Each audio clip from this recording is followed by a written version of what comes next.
Coming at you live from our speakeasies and our basements, it's Puckett, Jason Kaplan, and ZP. In just a moment, though, I'm about to do some production wizardry. I'm going to take Jason's mustache. I'm going to turn it into a smile on DDK's face. Now, Jason, before you go, though, final thoughts before we kick off this EU Finals. Who wins, Abrahams or Buff Enjoyers? I thought I was staying. Am I leaving? Are you? Is he staying? Is DDK here or not, ZP? I thought it was DDK coming for EU Finals, but now I don't know. I have no idea. We've gone off the rails. All right, let's fire everybody but me and ZP. We have 1,337 viewers. That's 1337. Shout out to the OGs in the chat. We are up and rolling as we are kicking off this EU Finals. Let's introduce the teams. It doesn't matter who cast as long as we know our competitors, right, ZP? Because this is one that we are familiar with, the Abrahams taking on the Buff Enjoyers. And first, we should highlight the squad that has now won 3 titles of our 6 together. Saint, Saf, Jamside, ABL, and Tass, not just winning, doing it in style. Yeah, I mean, this is one of the most mechanically gifted teams in EU across the board, and also a team that has a very distinct style where it kind of doesn't matter what meta you're in. If you give them a Kelvin and you give them a Shiv, guess what? Saint's going to run the Kelvin, and they're together is going to run the Shiv, and it's probably going to be good times for Abrahams. They have a specific style. They love running it, and every now and then they'll get punched in the mouth by Buff Enjoyers, but back and forth it goes. And both these teams, even after winning a week, it seems like they will shift and adapt from week to week. And I think it's been multiple weeks in a row now where it has gone to 3 just about every time. So I'm expecting more of that here today. What I love is we're never seeing the same meta. These teams always mixing up their characters, always mixing up the playing field. Jason is still with us. DDK, though, has joined the party. Dan, how's your car look? Is it still broken? It's super broken, Puckett. I took it in to fix it, and they were like, "This is all the stuff that's wrong with it." And I was like, "Great, don't fix anything. I'm going to take that back from you because that's cheaper. That doesn't cost any money, does it?" Europeans driving in America have a broken car. Weird stuff. That's surprising. Let's talk about the players, though, Dan, because we just highlighted the Abrahams. On the other side of this matchup, we got the Buff Enjoyers that just took care of Lodos pretty convincingly. Tell me about this team. Oh, I thought we were going to have like a screen come in with the roster, and I was going to like, oh yeah, there you go. This one, yeah. There we go. So I'll tell you, I really want to see today. Obviously, I mean, at this point, we've got so much continuity between the competitions. If you guys are not already familiar with this team, what are you doing? We're here every Wednesday, don't you know? But all of these players are excellent. I think who obviously is such an amazing addition to this team, replacing Mikhail S, even though he's such a legendary, prolific stream and presence in the scene, who is a great replacement. Somewhat of the everyman type of carry, as opposed to ABL on the other side of things, being more of the very focused, kind of selfish type of carry for the team. Right. Zergy, we understand him to be obviously playing those roles, most notably like the Seven, the Wraith, the Farmer roles. I feel like that dynamic is shifting a little bit. Sharik, Dimov, Listic. I mean, we just saw obviously Listic dominating on Abrams, and I hope that we get to see more of that. But Dimov, for me, a lot of focus is going to be on whether we see that Viscous out of Dimov, or whether Dimov is even the one to play it. We had Sharik playing it last week, just showing that Buff Enjoyers are extraordinarily versatile, and that is one of the reasons they've been able to stay on top, Puckett. I haven't seen them win without Dimov on that Viscous, though. Where they've been mixing it up, they seem to lose. They've also allowed the Kelvin and Shiv combo to come through in the most recent final. Here we go, though. It's the first draft, and we don't need a Mo 1v1 to get this one started. Z-Pizzle, what are you excited about here? These two teams, they know each other in the game, out of the game, and in the draft room. Yeah, and I'm curious to see what is going to be contested. I think for Buff Enjoyers, you probably want to get rid of the Kelvin here. I really don't think you want to live in a world where you give Abrahams the Kelvin. Yes, they've messed with it before, and yes, they've survived by virtue of someone like Obikim coming in and having spot on play at the Mina. I still think that's letting yourself go via hard mode, and maybe you just don't do that and get rid. But instead, they just don't want to deal with the GT under any circumstances. So a lot of respect being shown the GT here today by Buff Enjoyers. Can we give a big shout out to Solomon, who has just casually trapped Jason Kaplan? He has his camera live. Jason doesn't have to work right now, but he can't leave. Now he's taking charge of the show. Kaplan's the only one left. Well, good luck to you in your future endeavors. Oh, I was trying to like pretend you were my voice and I was the face. because then I would, maybe have a good voice. It would have been great. We didn't work on that before the show. Clearly, that's not panning out live. Gray Talon out. Kelvin gone. Shiv gonna make an appearance here. DDK, or do you not do it with no Kelvin? I mean, Shiv is still good. Even without the Kelvin, Shiv is good. But whether it's sort of game theory optimal, I don't know. But I think Shiv is decent. But if Abrams is available, I think you're going to pick Abrams. You're going to pick Billy. I think over that, especially if the Kelvin's not there. And we got Gun Ivy locked in. So best character in Europe belonging to Buff Enjoyers in game 1, in theory, ZP. Yeah, and okay, Abrahams are going to respond with the Mina, which means that they're going to be giving up either Abrams or Paradox to Buff Enjoyers 100% here. If I'm Abrahams, you can make an argument for picking either, but after what we just saw from Listic, do you really want Big Blue running for you the way that we just saw in the last match? I feel like no. And also with Kelvin off the table, you're not as worried about getting the Shiv. But they go Billy. That's kind of ridiculous. So that means the Abrams belongs to Buff Enjoyers. That means Listic gets his lips back. Are we going to see some more man sandwiches? Some more man slams, DDK, in this next game? Yeah, I think so. I think honestly, I would expect it to get picked before we get to that second ban phase. So I think the answer will be with us, pretty quickly here. Bam! He's green. Why is he green though? He powered up. This is actually, he was green last game. We didn't realize production has adjusted. Listic's not messing around today. I don't know what to tell you. Is this like the Bruce Banner, but this is the Hulk version? So. No. Yeah. Pretty much what we're just witnessing here. Well then, all right, Listic is going to be his best self. What else do Buff Enjoyers bring out? Hoot gets his pocket. So they get the Ivy Abrams pocket trio, Mina, Billy. Old school versus new skill right now. What do the Abrams add to their comp, DDK? I mean, Abrams is obviously just like very good at initiating, being able to get in there, being able to close the distance, being a frontline brawler. So I mean, Abrams is I think in that role is very, very powerful right now, and especially when you've Listic, I feel like the Abrams is just it's like a tier above because Listic is so good with that hero. So it's pretty powerful, and I think when you have Billy on the other side, it is a nice counterbalance in terms of having something that's equally as tanky. Look at this. I feel like you ban Paradox if you're Abrahams here. I mean, Paradox would make perfect sense. I think Buff Enjoyers went pocket a little bit earlier because they're worried about the pick. And yeah, Paradox comes in. So Buff Enjoyers, now you have to start wondering, what do you play if you're DMOV? And this may be the game where you angle towards a Viscus. A Viscus would still be absolutely good here for Buff Enjoyers, so long as Abrahams doesn't take it away from them before they get the pick in. With 3 characters locked in on both sides, this is the portion of the show that I say, I'll see you later. It's DDK ZP on the mic. The EU final begins now. He disappears. Just like that, he's gone. Thank goodness. Oh my god, we can just breathe, we can relax. Let's enjoy all that space now that we have to work with. I'm not honestly, I'm not that relaxed. We got Green Abrams in play, Abrahams. Okay, this makes a lot of sense. So realistically, Dan, in the mid stage here, they went out of their way to say, DMOV, we hate you, because they banned Paradox and then they pick Viscus. This is a full-on DMOV deny coming in from Abrahams. Maybe we could get a Geist in there. I think DMOV has a pretty nice Geist. I think Geist always has like really good utility. I feel like Geist is kind of an interesting one, ZP. I'm super curious in your take here because I don't think Geist is any worse than Geist was. Yet Geist used to get picked all the time with a high priority, but now we don't really see a Geist at nearly as much. I think it just comes down to other frontliners taking more of a priority. I think Abrams and Billy have kind of taken spots in the draft where Geist was otherwise being picked. I mean, Geist is still completely okay to bring in. And okay, Buff Enjoyers, they still decide to go for Shiv here. I mean, interesting. I don't know if they thought Abrahams was still going to pick it up. I think Together is most likely going to be playing Billy no matter what. So this feels like Buff Enjoyers picked the Shiv for themselves rather than the deny pick to me.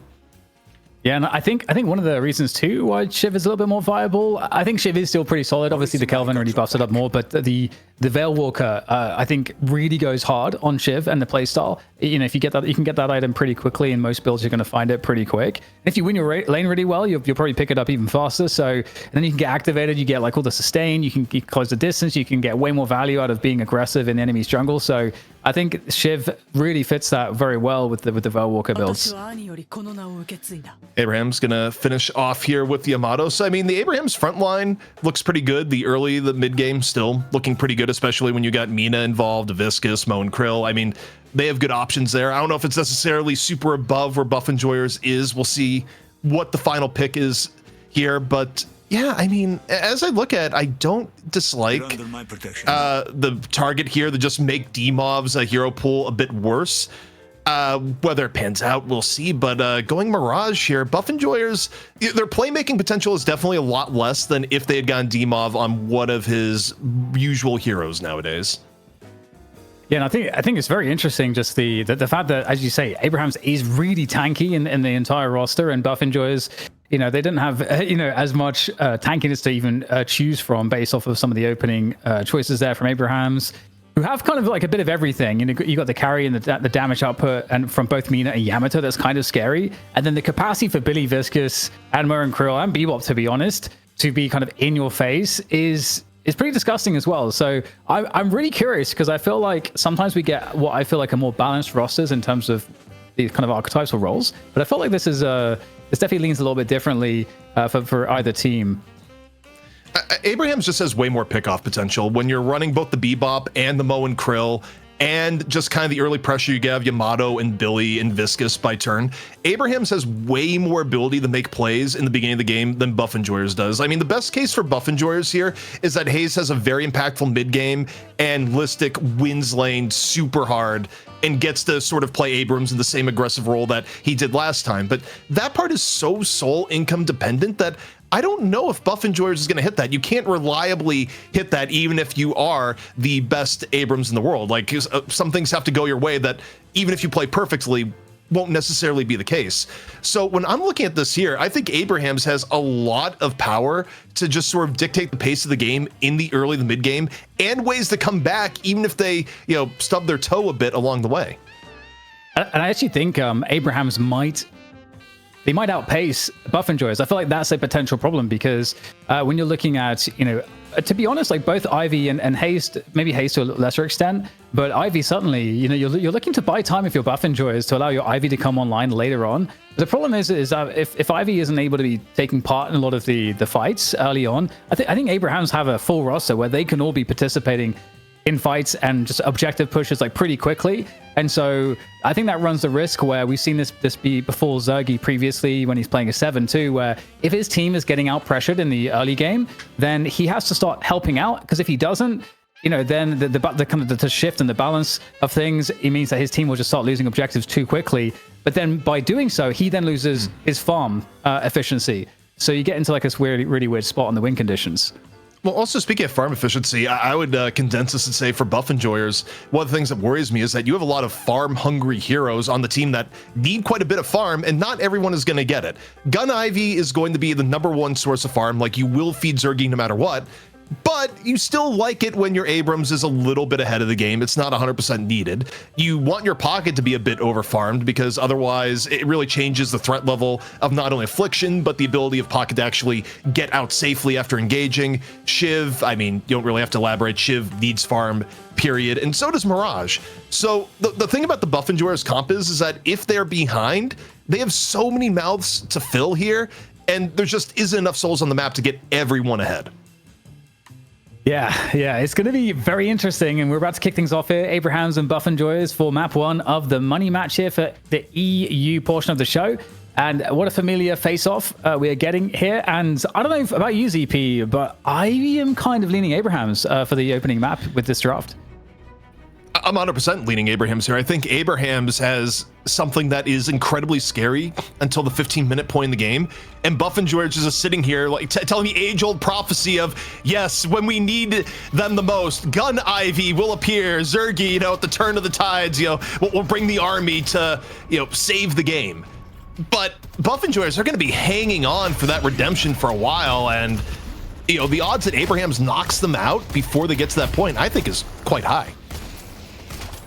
And already, I think, some of the lane matchups certainly looking quite nice, I think, in favor of Abrahams. At least looking at this mid lane, Viscus plus Bebop, I feel like is super oppressive. I think it's going to be very hard for a Shiv and a Haze like Obikim and Demov to really survive this. So I think it's about losing this lane well if you're buff enjoyers. I think when you look at the left lane, they've also given Listic kind of hard mode to deal with. Mina arguably is the best laner in the game now, and you've put it directly against the Abrams, where ideally you'd want the Abrams to have a winning lane. So winning against the Mina Billy lane as Mirage Abrams, it's not impossible. It usually requires someone to mess up, but I don't love the odds for buff enjoyers in that lane. That is a terrifying lane for Listic, for the next 8 minutes or so. Totally agree. Yeah, the Billy is, I think, also super high value. As you're mentioning, Mina being so high value. So I totally agree with you. That's a super hard lane for buff enjoyers. All right. Okay, so we haven't talked about the right side lane. Okay, so we've got Yamato and we've got Mo there for Abrahams, which is also a very strong laning. Both just independently very strong laners. There's big damage output from the Yamato, huge sustain from Mo. You can't really get close. Due to the scorn and just the lifesteal that Mo can get and the wave clear Mo can get. So, I mean, CP, this actually looks very bad for buff enjoyers on the lanes, I feel. Again, I think buff enjoyers, they got to go to the old rope-a-dope right now and get to mid to late game without things being bad. And for those tuning in, it's Abrahams in the yellow, buff enjoyers in the blue. And the way these lanes have been so far, you got a lot of yellow pushing pretty deep into blue here so far. And, it's not the end-all be-all, but kind of gives you an idea of the flow of pressure in these lanes here thus far. And when we're looking at these two teams, they're both really, really good teams. And so, you're hoping to see them be efficient, even if they are losing. But losing really well, knowing how to, get extract as much as they possibly can to slow down their opponents so that they can, make sure that they're still in with a good shot going into that mid game. So I'm going to be curious to see, how that actually goes. And, so far, we'll be keeping our eyes on the objective, the Guardians, the HP pools, essentially, of those Guardians. And so far, it's only, I'm trying to see right now on the minimap, Shiv's big quiff is kind of hiding the HP of that mid one. Okay, there we go. A lick of damage. I mean, 5-10% of damage on that mid Guardian. Right now, buff enjoyers just looking to get to the next stage of the game without suffering too much in turn. You see there, just a hook coming on in.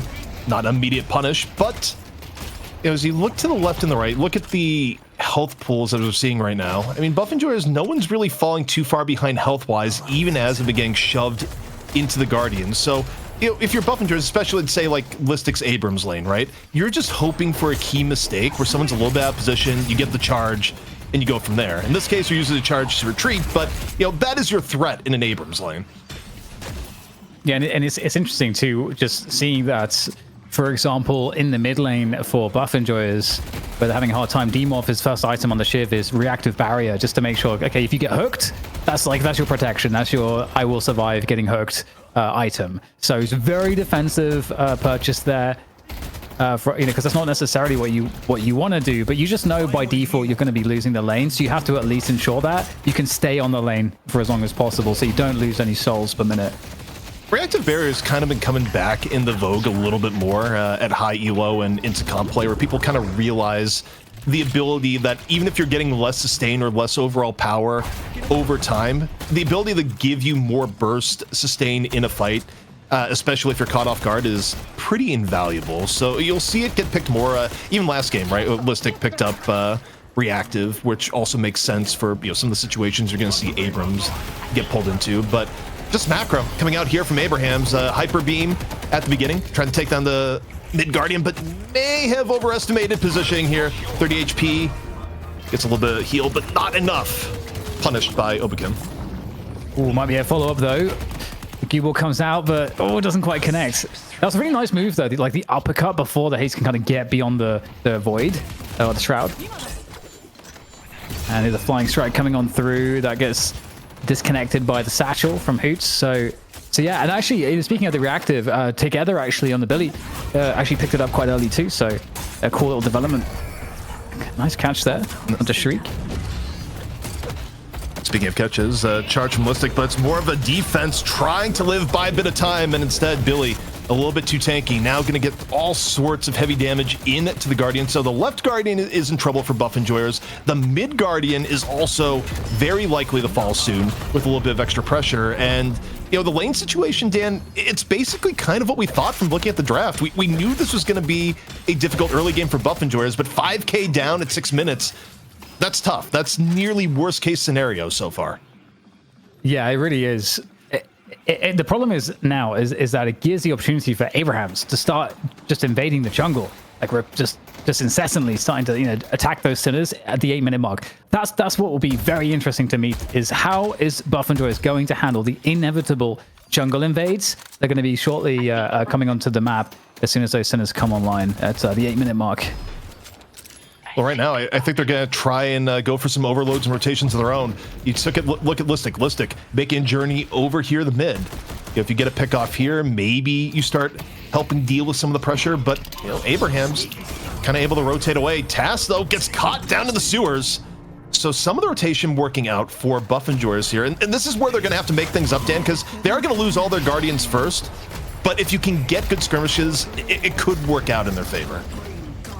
They definitely have the tools to do so, and here is one of those. We've got a very fast Majestic lead coming on through. There's some of that utility Hoot on the chase down, and Satchel to dodge some of the damage. Bit of extra damage on Saint as he comes out of the ground on the Mo. Back in, and Hoot will take down Jam side. The Yamato falls, and we get a great reaction here. 3-on-1 against the Guardian, so that should make quick work of this one. Saint in there with the quick score, trying to deny this, just slow this down. He might lose his life for this, which he will, but he just has to slow it down, buy some time. Teammate comes in. Can he prevent the Guardian from falling here? Absolutely not. This is going to be a mission successful there for buff enjoyers.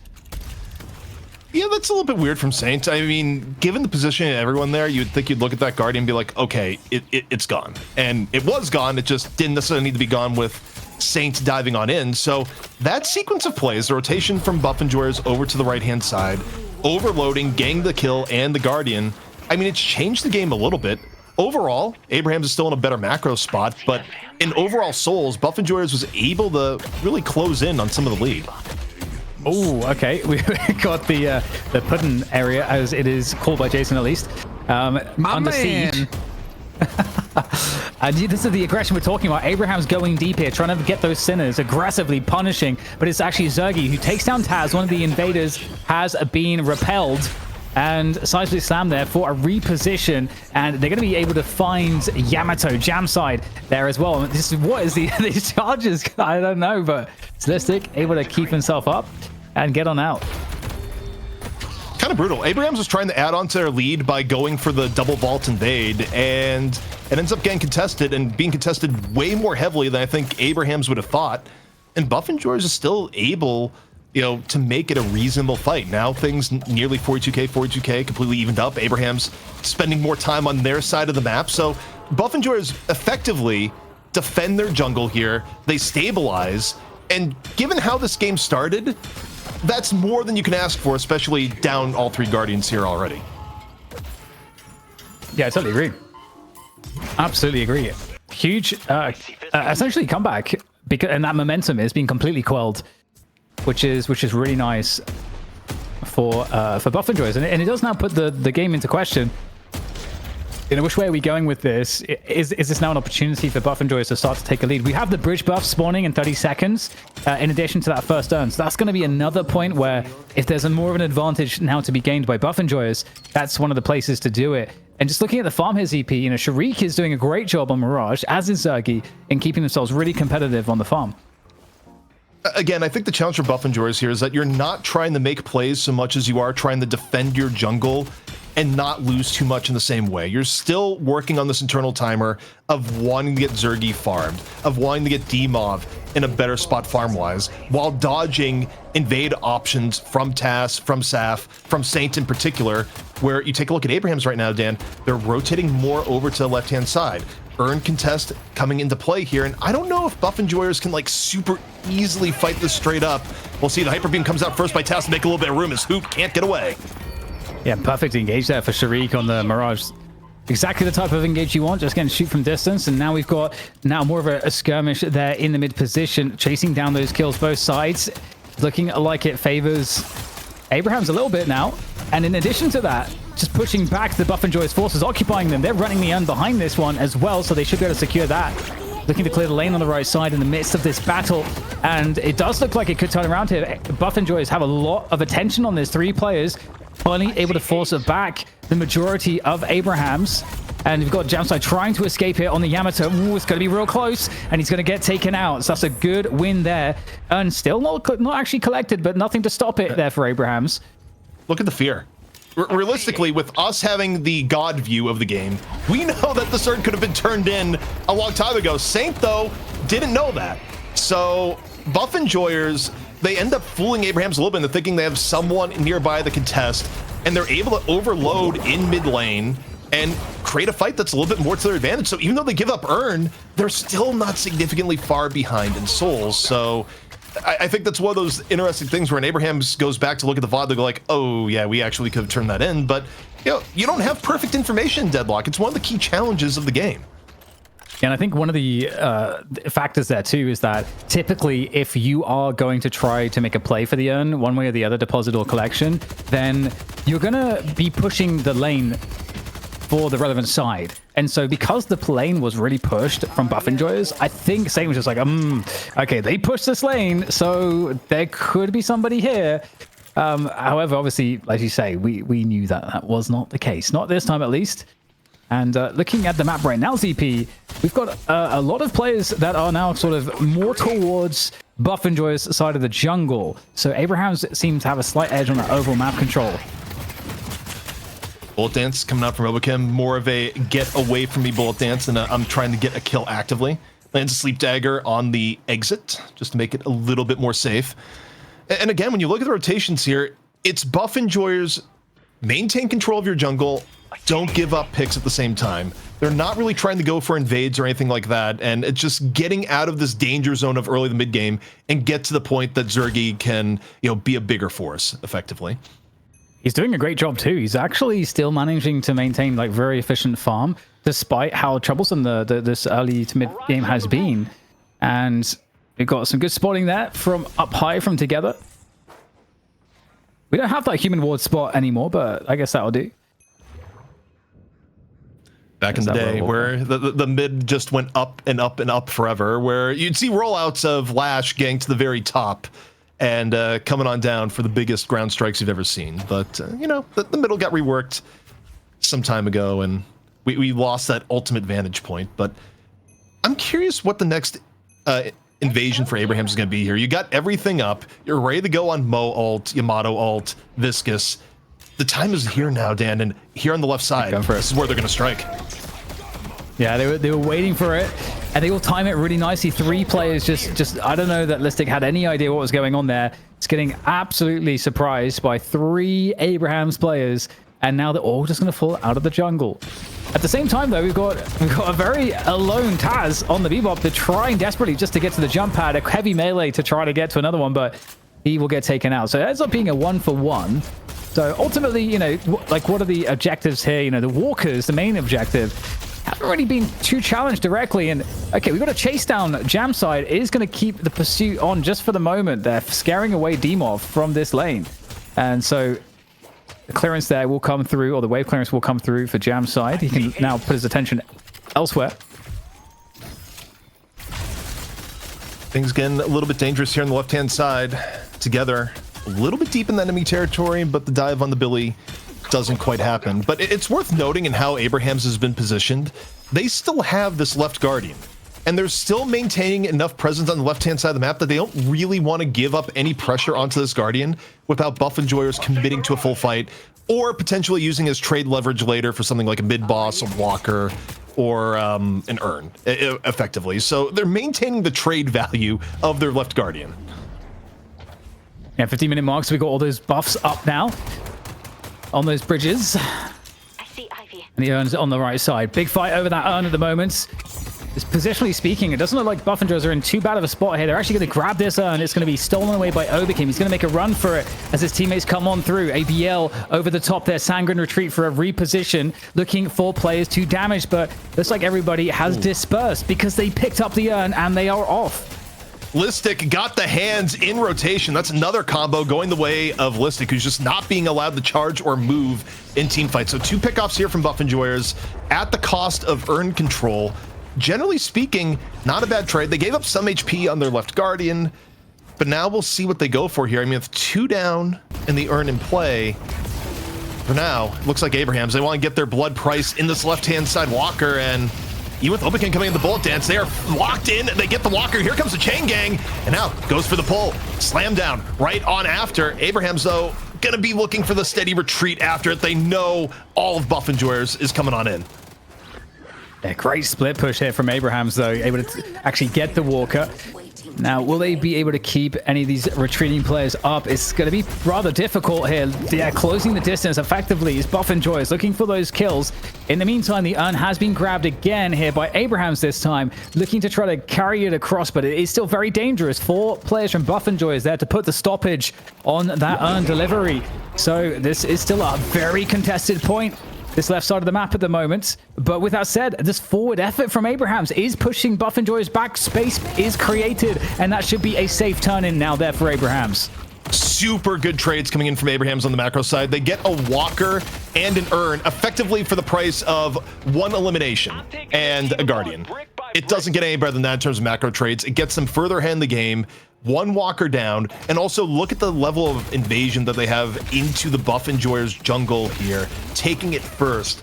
That is kind of a tough sequence of events for Buff Enjoyers. Listic will defend the jungle a little bit, but if you're Listic, you want to get away because you don't know what else is there. And if you're Abrahams, you also want to get away because there's so many off the map. The lack of information actually causing both sides to back out. Yeah, this is starting to get a little bit scary because even though it's just a 10k difference between these 2 teams, it really feels like still Abrahams are dictating the map control game, the macros you're talking about. Like, just largely speaking, you can see that they're often in their opponent's jungle. We haven't really seen the reverse, and once again we're seeing that story reign on true. You got 2 players there on the left side. You got Billy and Mo up in the face of, who is that? It's Steamov on the Shiv. There is a response here. In fact, there's a potential encirclement here. Buff Enjoyers can surround these players that are stuck on this left side, trying to hunt them down here. And I think the Abrahams, they know they've got to get out of this position if they possibly can. There comes the Sleep Dagger. Okay, we might get the save. This might actually be a great trap here, ZP. Abrahams in a great position. Yeah, Abrahams, Saf, able to save together right when he's about to go down. Even if he goes down now, he's taking up a lot of attention and time. More room here for Abrahams to punish on the outskirts. Demov is going to go down. Zergy, though, finishes off Saf. Up over here on the airdrop. Look at the chase down here on the Tass. Tass maybe a little bit caught out in the 2-on-1. However, while this is going on the right side of the map, Jam side is just taking the right walker the task here, Dan. If you're Abrahams, you may be okay with giving up some kills if you are giving this much farm to your motto on the right-hand side. Yeah, I totally agree. And I think if we just think look at the farm situation, you've got Jam side, ABL, and Together all at 21k. And the only player that is at 21 is Zergy on the Buff Enjoyer side. And you actually kind of want Zergy to be a little bit ahead of the highest player on Abrahams. And there's nobody else that's close. And I think the worrying thing is that it's Hoot that's really far behind. And I think Pocket, especially against the roster that we have for Abrahams, I think this far behind, I really feel like Pocket is going to start to become very ineffective as the match goes on, unless Hoot can somehow find a way to catch up. One thing that's a little bit interesting is just the fact that normally, a lot of Yamato builds go Spirit build. We haven't really touched on it, but Jam side, kind of sticks to the ethos. Jason was mentioned here too of, Jam side, gun. It doesn't matter what hero, just go gun. Always gun. So really? It is a very heavily invested gun Yamato. And look, I mean, gun Yamato historically could be a thing. It hasn't been something that we've seen as much as of late, but if Abrahams loses this in the late game with Jamside being super farmed to Yamato, a lot of people may blame the gun, but also Listic, the quick grab into the bullet dance, and Tass is just eviscerated where he stands. That's a great find, and it's these little moves that are going to be very helpful. And obviously, Obikim, you expect him to be more of a support role, but yeah, definitely not doing a lot of damage there with 13k souls, the lowest player in the server at the moment.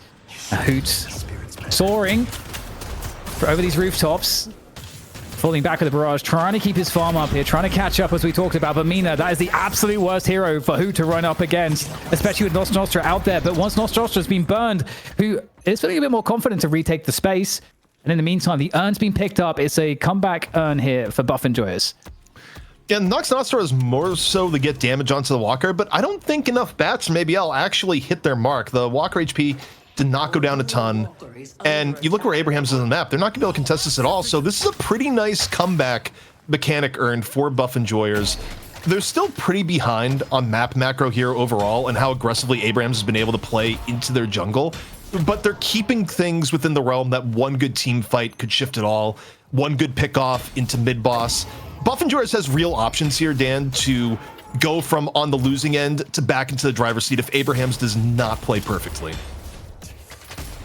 Yeah, I absolutely agree. It's actually getting kind of interesting because Zergy and I mean Buff Enjoyers overall over the last couple of minutes, 2-3 minutes, they've managed to actually catch up a significant amount. In fact, it's a 4K difference now overall, and you're starting to see more farm on some of the heroes. I was worried about Hoot falling a bit behind. Managed to catch up a little bit. Everybody's also coming online at this point as well. And that mid-boss is up, so that's going to be another interesting dynamic when we are in the territory of a team fight turning into a mid-boss. And a huge presence from Abrahams on the left side. They are looking for somebody there, ZP, but there's nobody to be found in that jungle, and they might give up a Walker. They don't have any defenses on the right side Walker. Saint, the one to make sure that doesn't turn into a full escape. The hook in after the tornado.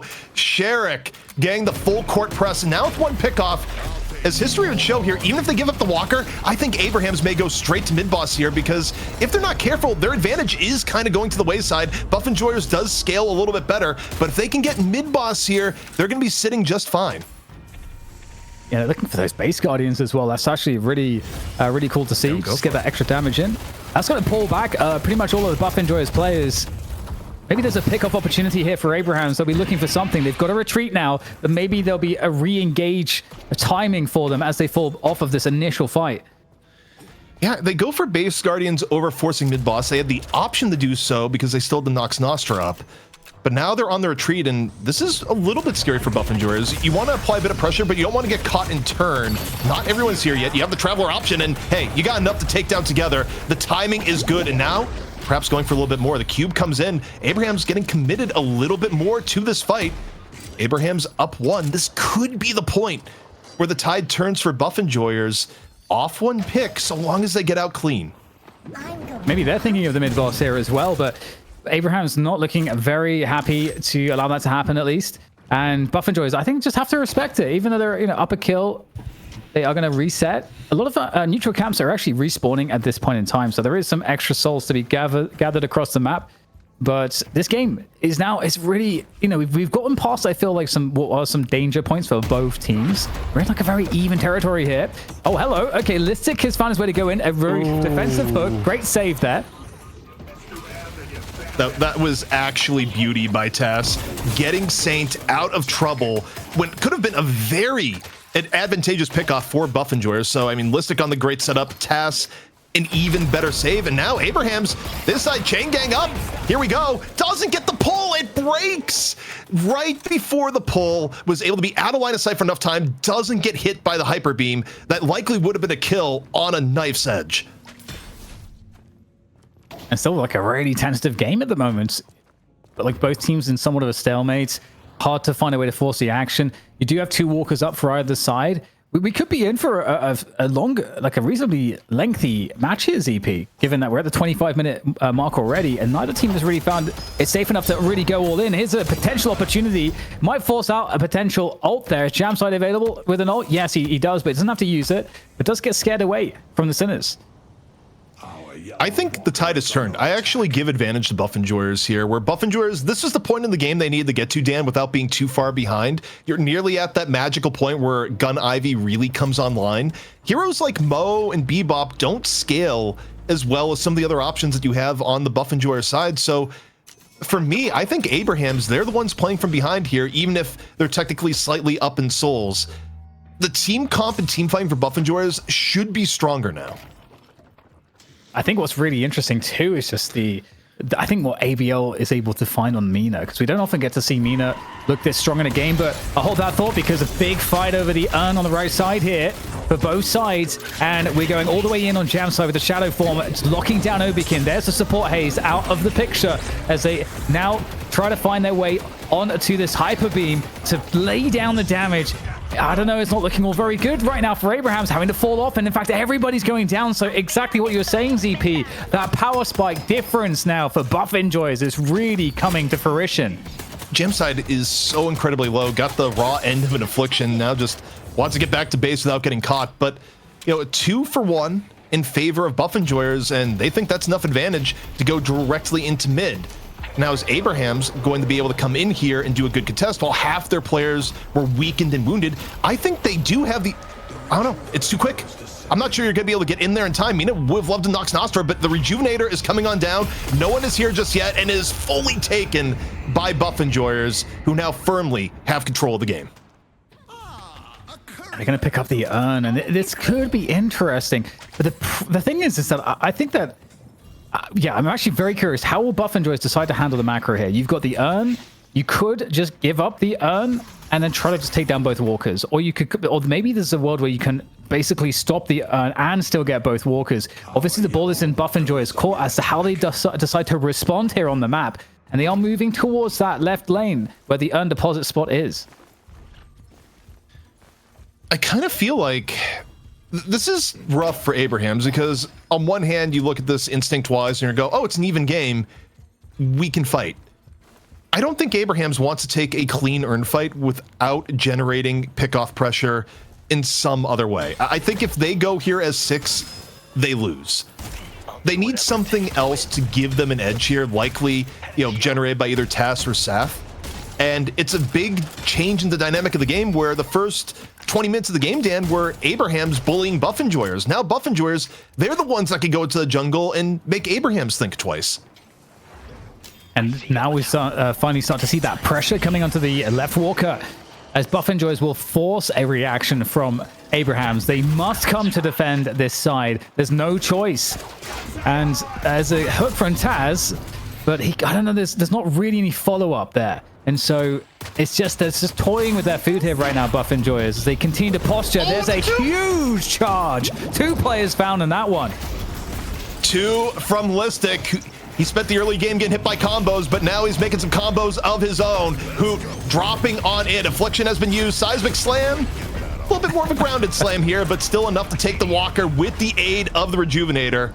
And you look at the rejuve times, they still got half time on it here, Dan, to just go for a fight that'd be very advantageous. Yeah, really well played so far from buff enjoyers. Very measured in how they're trying to play this advantage. Still denying any urn turn in. Got that first walker. Still 3 rejuve buffs up on the team. Now they can shift their efforts towards that mid walker. The hardest walker to take in terms of just the positional battle, but I'm sure they're going to be able to find a way to do it. But will they give up the urn whilst that happens? One of the advantages buff enjoyers do have is Mirage, who actually doesn't have Traveler available, so scratch that. I think for Abraham's, you probably have to realize that Midwalker will be going down here if buff enjoyers wants it. If you can get a trade out for urn and keep the soul end reasonably even, I think you're happy with that, because going up against 3 rejuve charges is just not a great idea for a team fight unless you get the most favorable opening of all time. So I think you're looking to trade here. You're looking for a settlement, Dan. We'll see. We'll see if there's any settlement to be had. The pressure is coming. There's the hyper beam, so that's been forced out. So that's great for buff enjoyers, because okay, they're not committed into a fight. They've just allowed the hyper beam to get ripped, and they've completely dodged it. They'll go back to clean up the rest of the map, and they can come on back in with that hyper beam not available. But with that said, every other ult is available though for Abraham's for the defensive purpose. The rejuve's nearly gone. There's a world where Abraham's has stalled this out enough just from that last hyper beam. Buff enjoyers had pressure on the left-hand side, needed to push out the left lane, but in the progress of doing that, the Rejuvenator, it's just about done. I don't think buff enjoyers has time to set up another fight. If that's truly the case here, which it looks like it's going to be, amazing work for from Abraham's, or potentially you could argue maybe buff enjoyers too conservative. I think you are a little bit conservative. When you have 3 charges, you want to find a way to take a fight. They just didn't like any of the fights they got, and respected the hyper beam. Urn, though. New Urn, going to be picked up by Listic that spawned off on the left-hand side. So now you're kind of back to that, question here, especially down in Souls for Abrahams. How hard do you want to contest this Urn? You don't have anything that I think you can reasonably trade for it. I don't know if you can get mid-walker off the Urn where it's set right here, but I also don't know if you win a straight-up Urn fight unless you can just, catch someone in rotation right here, right now, via Tass or Saint. This is going to be a really big one. Both teams looking to fight for this. Right now, the map control is pretty even on that right side. Over the top, big positioning, big charge onto Taz, who's looking for that high ground to find a hook, but he's been found instead. An unrelenting push from Listic to make Taz the first casualty in this fight. Together goes down on Billy as well. The tank has fallen, and this is not a good opening there for Abrahams. They are getting very low on two other players here. The fight going down into the basement, but who is looking dominant there against Amina? TP through on the cloak, and it's the ethereal shift there to try to survive. And is that survival going to be successful? It looks like most of Abrahams are dead. So yeah, ABL survives, but at the cost of his entire team and perhaps a game-winning advantage. That was all Listic. Not only was Listic the big intro that come in there for the pick on the Tass, he also tanked both ABL and Jamside. You look back at that replay, you saw Yamato shots going into Listic. You saw Mina shots going to Listic, and both of them spent the time investment to chase Listic down into the subway. While your biggest hitters are chasing Listic, yeah, you kill him, but the rest of your team gets absolutely slammed. That was full on Listic's play, but also I think kind of poor target selection coming in out of Abrahams there. I don't think you put that much on retreating Abrams. I just don't think you do that. Yeah, once again, yeah, just Listic making those game-winning plays. Puckett was talking about the importance of Abrahams and the importance of the Abrahams Listic. It's just, it really is just coming in with those just super decisive initiations that just change the entire complexion of a team fight, and it makes also Buff and Joyce look a lot better, I think, as EP when the rejuve timed out, because you don't often see teams opt for that. But if Buff and Joyce are feeling like, hey, we feel like we have the advantage if there is a team fight, so long as we can force a team fight in open grounds as opposed to into the walker, we are going to win that, and then we're going to guaranteed win the game. So maybe if that was the thinking, I don't know, but if it was, then they were correct. So once more, kind of in a similar situation that we've been in the last 10 minutes, but the difficulty slider has been ramped up even more so here from Abrahams, where before they were dealing with comp issues at even Souls. Now they're dealing with comp issues while really far behind, and Tass once more under the gun, potentially getting caught. Trying to get back here, down the half HP, D-Mob up and over. Tass taken on down, and it's just escalating here. Together, also caught in the crossfire, cut on down by the killing blow, and with two down, no matter what Abrahams does here, it may be Buff Enjoyers going for mid-boss right after, but for now here, Dan, they just want more. Yeah, they're looking to get that more. It's looking really, really good here. Mina Nostostra over the top here. It doesn't feel as oppressive as it should because Buff Enjoyers are too strong at this point in time, just forcing their presence in that mid position and able to fall back. And man, that juicy mid boss is waiting for them, and a rejuve, a series of rejuves there with no resistance. Nothing that Abrahams can do at this point to stop it. At this point, you really start wondering what are your win conditions. And hey, Saint, they only get one charge. One charge is good, but it's not going to be enough. I mean, I think contesting this so you don't deal with 4 charges, it's reasonable. But still, you're in a tough spot. Still, you're going to have Saint down for a long time. And Buff Enjoyers, at a bare minimum, is going to be able to just run down a lane now, Dan, and get first stage Patron gone. Totally. Yeah, the damage output is so incredible at this point from Buff Enjoyers that, I mean, they can just decimate the entire base before you know, in the blink of an eye. Shrines next to be under assault here, and yeah, I mean, again, it kind of goes back to what I was about to bring up, is that for Abrahams, what are your win conditions here at the moment? Yeah, ABL maybe turbo farmed on the Mina, but you look at the other side, it's not enough to carry the game at this point. Like, your Mina is not going to be the one to do that. Ideally, you'd rather have this farm on your Yamato, and you know, Jamside is at a much more game average level of farm. So even if Tass lands a big hook, or even if you get a combo out of rotation, I don't know if those plays on their own are enough to shift what is now a gargantuan 40k lead in favor of Buff Enjoyers. Yeah, I totally agree. And to add insult to injury, you get that urn turned in by Buff Enjoyers as well. And it kind of feels like ABL wasn't able to... ABL's been doing really well, being ahead pretty much the whole game. But I feel like just on the Mina, we just haven't really seen the impact you might expect. Just as you said, from a Yamato in that same position. Either way, we are fighting what could be the last fight here in this first map in the EU final, the money match. And the patron is going to go down. Now, I don't know that Buff Enjoyers are going to be able to stop this. Rather, sorry, I should say Abrahams are going to be able to stop this. But they've got one last chance to push back Buff Enjoyers. Well, you got the combo coming out, but the rejuve is still completely fine. Zergy, he's online, pierces through the mole like he wasn't there at all. Gun Ivy gonna finish this one out in style. The patron melted down with abandon, and that is Buff Enjoyers looking to reclaim the throne, taking the first map over Abrahams.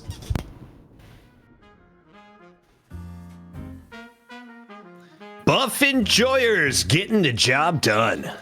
Impressive stuff here, gentlemen, as we revisit the highlights and break down all of the goodness in our 30-plus minute game. What was that, 36-17? Something crazy like that?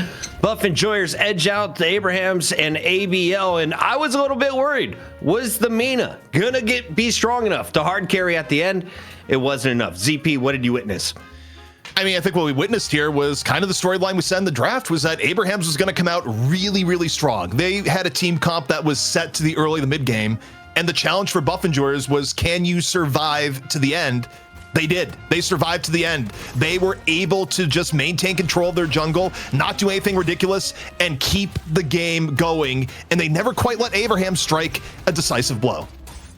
We had over 4,000 concurrents live here on Night Shift. Thank you all for tuning in. This is our 7th episode, and you are witnessing two of the most featured teams to ever grace Deadlock competition, Abraham's Buff Enjoyers. They've gone to 4 game 3s.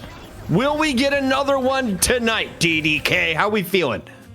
I mean, it's so possible with these two teams because they both have obviously so much talent, and they've both proven to be able to win against each other. And what we normally see is the story of an ever-evolving draft. So it's not about that one map, but it's about the adaptations we see in response to losing each map. So for Abrahams, for me, I'm just wondering, okay, well, what is the response in the draft? Because that is where they can, hopefully for themselves, take control of the game. Is Ivy getting banned out? How important was she? Because we talked about it last week. In theory, she's the strongest character in the game right now, according to the EU Pro, ZP. She's a win condition, and it's basically, it put a timer on Abrahams to win the game before things got super late. I think Abrahams was willing to take that risk. I think their draft was very well calculated on, we can beat these guys early to mid with this draft. So the interesting thing for me is when you go back and reflect on the game, do you need to change anything for Abrahams? You got what you want in the draft, and you were executing reasonably well. You just weren't able to land that final punch on the Buff Enjoyers. Does that necessitate change? I think at a bare minimum, you probably make sure that Listic doesn't get Abrams. He's just too hot on that character. But overall, I mean, I think this was an execution issue for Abrams rather than a draft issue, frankly. DDK, if you're looking at the builds, anything stand out to you? Anything that you want to copy into your own game? Well, I think just very, very quickly, I think ABL, I was curious at what the damage output was going to be because ABL kept up in the farm, but I don't think had the impact from a damage POV that I think you wanted to see from the carry, like from one of the 2 damage carries on the team. And so that might be also a switch up that we'll see. But in terms of the builds, I think for me, actually, I'm always inspired by Pocket, where you get the Majestic Leap as early as Hoot did, like 2nd item. Usually for me, it's like maybe like a 5th or 6th item, but I want to be more like Hoot. I want to be bold. I want to get it like 2nd. Big shout out to Metro. Thank you for the raid. We are growing every week here at Deadlock Night Shift, and I have a feeling we are going to see the Abrahams grow to at least 25 kills next game, ZP. No way. You outslam 30-16 back-to-back games. Do you think Abrahams have what it takes to bounce back? And if so, what do you think it'll be? I mean, look, this is the EU rivalry where it seems we always go to 3 no matter what. So, look, if you're looking at the trends, absolutely, I think Abrahams bounces back here. I think also the way that they were dominating the early and mid game, if you give them that opportunity, 10 times overall, they're probably going to win at least 5 of those times. So, to me, I think this is more of a masterclass of buff enjoyers just playing rope-a-dope, staying alive to the end of the game, but if you run the situation again, does it work out that way? Maybe not. I think Abrahams is more than able to turn this back around and bring us to a map 3. Big shout out to our production crew. If we haven't, Solomon, hit them with the graphic of the bracket, because we got a lot of new faces coming over from Metro Stream, and some saying, oh, I came here to goon and watch Deadlock, and the matches are over. No, dude, you're in match number 2. It's a best of 3. You could have 2 more games between the Abrahams and the Buff Enjoyers, and that's just half of it. NA following EU. It's the night shift. It's coming back game 2 after this. It's the night shift. Gun Ivy's pretty good, and ZP is all kinds of excited. ZP, you were dressed up as a WWE wrestler last night in your bedroom. Who was it? Honestly, I went back to the old days. It was Stone Cold Steve Austin doing stunners off the bed and then breaking my tailbone in the process. So, a little bit good, a little bit bad. It's just where you're at. Yeah, DDK has been known as a face or a baby face, a wrestling term. You're a good guy, DDK. Who is the heel of the Deadlock community? The heel. Who's the bad guy?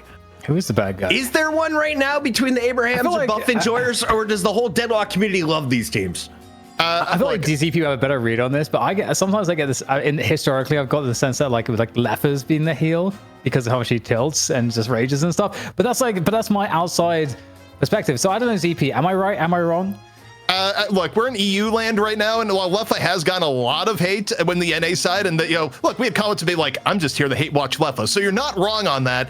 EU-wise, I think a lot of people like watching ABL and seeing when things go bad for ABL. That would be my case. I think Abrahams gets a little bit more of the heel heat relative to Buff Enjoyers, but between the two, both these teams combine and give us some good games. So Leffa, known as the most hated pro player streamer in the game so far, is what I picked up on, and he plays into it. That's why we love him. You're going to see him later. Right now, though, you're going to see these 12 players go back to back in game number 2. A different draft order, though, right? We're going to see some switch ups here. So DDK, what did you learn if you're Abrahams from draft number 1? What do you do differently this time around? Yeah, I think ZP already called it out. You can't let Listic have that Abrams. The Abrams. No green Abrams. Allow him to have it. I think that would be a mistake. I think everything else, I actually don't think the Ivy is as much of a factor. I feel like that's so much of a known quantity. I think you can fight against that. But Listic's Abrams, man, is too good. The Talon is going to be the first character banned. So Great Talon, once in every single game back in shift number 5, removed throughout most of 6, and here in 7 has not been able to be played. Buff Enjoyers, what do you answer with ZP? I think you take out Kelvin. I think you still probably don't want Abrahams to play Kelvin, and yeah, that's exactly what they go with. Also, it's kind of interesting with GT. If you're going the first ban a character, it means you don't think it's good enough to first pick it, because otherwise you would first pick it if it's not banned, but it also means you don't want to see the other team pick it as part of a combo with their first 2 picks. So, GT's in the spot where maybe not the most valued hero, but definitely not something you want to go up against. Abrahams, though, they decide we want the Gun Ivy this time around. So Zergy gonna have to play something else this game. You gonna leave it in the game? We're gonna take it this time. Also, do you both see Tango DL's message in the chat? DDK, I would like you to try and say pneumo ultra microscopic silica volcano cynosis first. I try to find it. I can't find it. Tango DL. Tango D. Oh, all right, we're just gonna scroll. Oh, there it is. I found it. All right. We're taking challenges. Ultra microscopic celiac volcanoconiosis. Nailed it. ZP. Like Your turn. Go fast. I don't even have it on my screen. I can't. I concede defeat to DDK, but Green Abrams is back for Buff Enjoyers, so they value the Abrams. And they bring him back into the play, this time with the Mina. They give up the Ivy for it. And now for Abrahams, we'll see what they bring into it. If they value the Bebop over the Paradox once again, or this time they lock in the Paradox and steal kind of the Buff Enjoyers draft in turn. Yeah, I don't think you're going to see the Bebop here. was not working out. The Billy is not a big surprise. Chain Gang, really popular. Some teams even naming themselves after it. Yeah, and I think what's interesting to me here actually is that I'm wondering if Buff Enjoyers will pick 7, or if it might even get stolen here, or if 7 gets banned in the second round because I feel like Buff Enjoyers have to, I feel like 7's getting banned if they don't secure it before the second round of bans, because otherwise what else is Zergy going to play other than like a Wraith or something? But I feel like it doesn't really make sense. So I feel like they have to pick 7 here to secure it for Zergy. Yeah, I mean, we'll see how much they value Zergy's hero pool. Definitely, when you think about what Zergy has played recently, it has been a lot of 7, it has been a lot of Gun Ivy, and you could get rid of that now in the mid-stage bans. I think Paradox, if you want playmaking ability here, you're kind of dead set on grabbing it because it would be a mid-stage ban. We've seen that already today. Now for Abraham, though, to your point here, Dan, if they want to be particularly cruel to Zergy, they can target his hero pool a little bit more when the mid-stage ban comes over to them here in a second. Abraham's also won't have the option of denying it with first pick because Buff Enjoyers gets first pick out of the mid-stage bans. ZP, Omar came up, is here for his first time, and the very first comment, ZP looks like human Abrams. What can I say? Yeah, I got the face shape and the glasses. That's all you really need to get associated forever, where DDK is still called Shiv at times. Could we slowly turn ZP a little bit more green, Solomon? Just use your powers to match the icon. Paradox is in, Pocket is in on the other side, and of course Buff Enjoyers get to go back to back here after Paradox. What do you bring in? Yeah, I think the 7 is something that could very much come in now. I mean, it's available, so I am honored to we'll see. Doorman coming on in.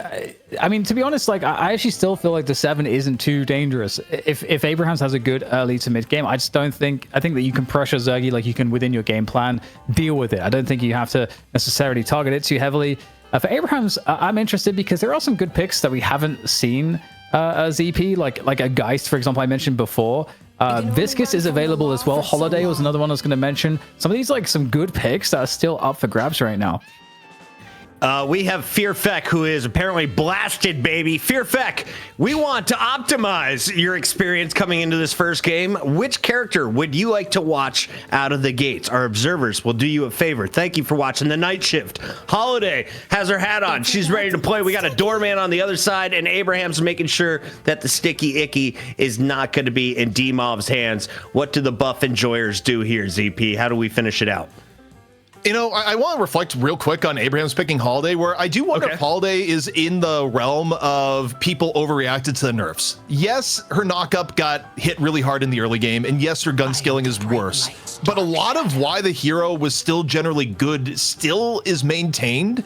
And I do wonder if, competitively, teams will realize, wait, maybe Holiday is still really good. Maybe we should still bring her back into the fray. So, Holiday getting picked this later into the draft, but still going to be filling, essentially the playmaker role for Abrahams over the Bebop is interesting. Maybe it was in part because the Bebop got banned, but it also still could work out for Abrahams. People are kind of shocked to see Haze Mirage. Is Haze really that invaluable, or is she something serious to deal with, DDK? Sorry. Oh, I'm green now. I'm green. Yeah, I just got caught off. Got a little bit there because CP's got absolutely wrecked. But so Haze. You're about to watch I mean, we're seeing the support Haze. I don't know. I don't know. I obviously like to see. I would have preferred to see Oberkim on the Holiday, instead, for example, or like something that's a bit more classically on the support end of the spectrum, because the Haze can be a little bit troublesome. I think it's okay. I don't know what my thoughts are on it, to be honest. I've been super a big fan of the support Haze. I've been told that you should be Sinclair as we all do our dress ups. They want to see DDK shirtless with a magic wand pointing his thing at people. We're getting into game number 2, ladies and gentlemen. It's Abrahams versus Buff Enjoyers Green ZP. Who had the stronger draft? Between the two heroes, I think Abrahams, again, they've gone for this heavy early game setup. They have more options in the late game, though, here, too. I think it's pretty evenly balanced. I give the edge a little bit to Buff Enjoyers just because I think they will use Mina's macro to max benefit in a way that I think other teams haven't here so far today. But I think it's incredibly close. I don't really give a major draft edge to either team. TDK, do you agree with the green man? You know what? I'm gonna edge Abrahams on this one. I do like their ability to play out of the early game a bit better, and I also think I'm actually a huge fan of Holiday, and I think the pocket pick with Holiday is going to be really nice for the mid game ganks. I think it's going to give him an edge on the jungle invade. Chat, these are the two best teams in the world. Hydra Nation, hold that L. We are going to see a game 3, and if you will it to be, put game 3 in the chat right now.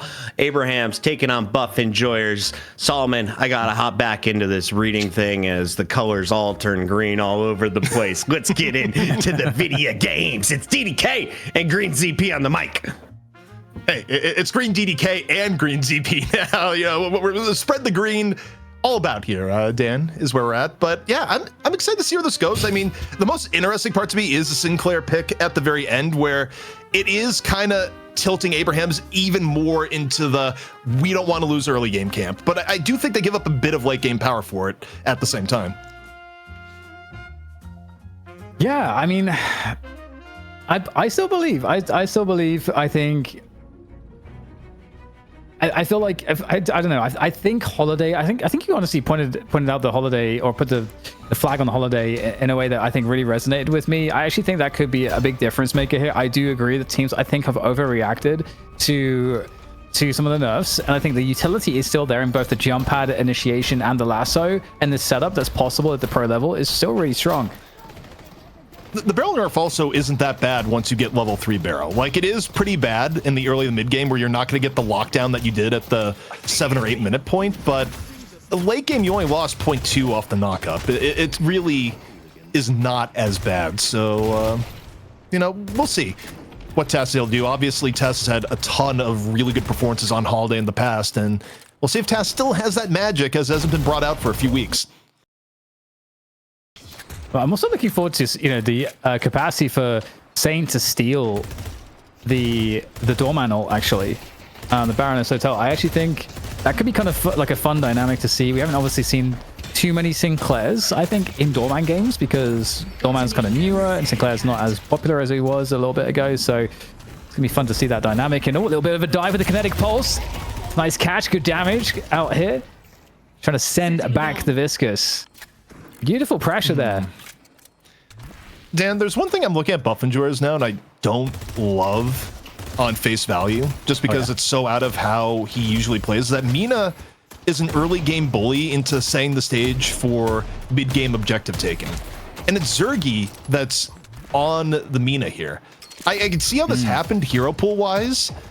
I'm still not the biggest fan of it. It's the playstyle wise, it's a little bit out of how Zergy normally plays, where, you know, Zergy's normally in the I will be in the jungle for the next 20 minutes, call me if you have issues camp, and he's got to take a way more active role on the Mina by virtue of playing it. Yeah, this is very, very true. Very true. Yeah, Mina's able to do so much bullying because of the nature of her escape abilities, the high damage output, the lockdown with the ult. If you get it, it's like really good way to finish off a kill after isolating people. Yeah, like if you get an advantage, your initial reaction, you can aggressively farm, but you're also doing so, I think, as a function of being aggressive in the opponent's jungle, looking for picks and looking to harass people off of the jungle. So I totally agree with you. It's definitely not what we normally see him doing. So it's gonna be very interesting to see, because I actually do think though, ZP, I've been wanting Zergy to mix up his playstyle, to be honest. So I'm actually glad that we're getting a taste of that hit.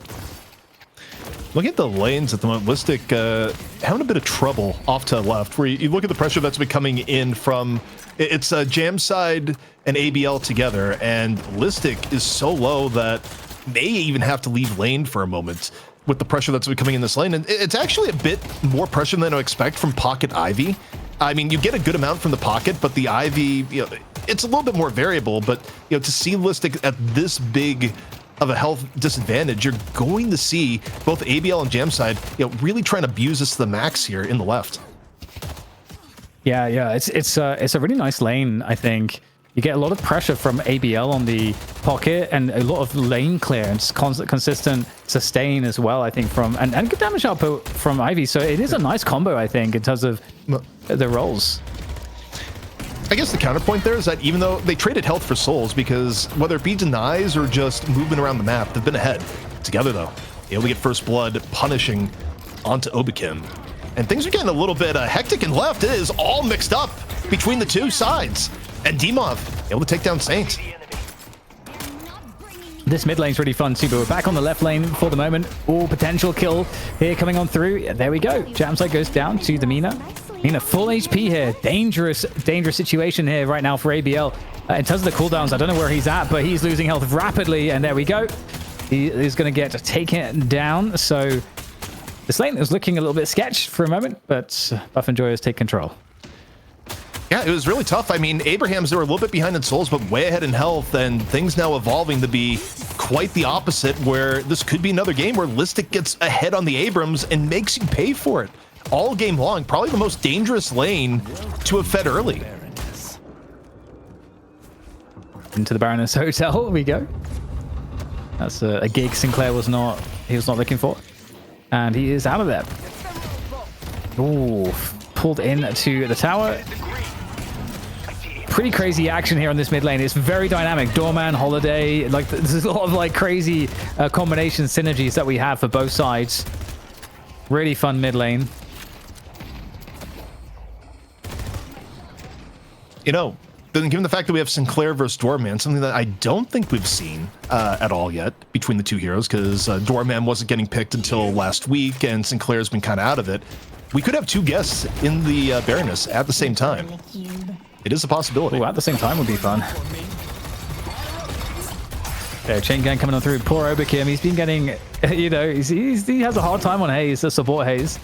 Does actually manage to get out there, which is nice, but not the end of the story here. The lane is still looking very powerful here for Abrahams. I mean, the Viscous Billy, that is a nasty lane combo to be up against. It really is very dangerous.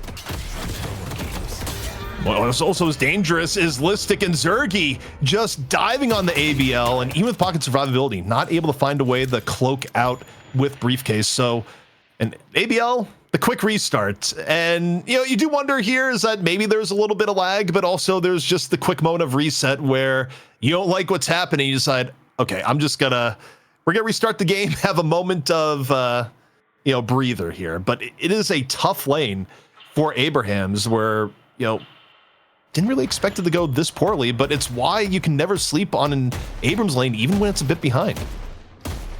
Oh, yeah. And APL has to have a good game here. He's on the pocket. He is the farthest behind at this point in the game right now. So, like, you know, definitely not feeling good in the early game for ABL right now.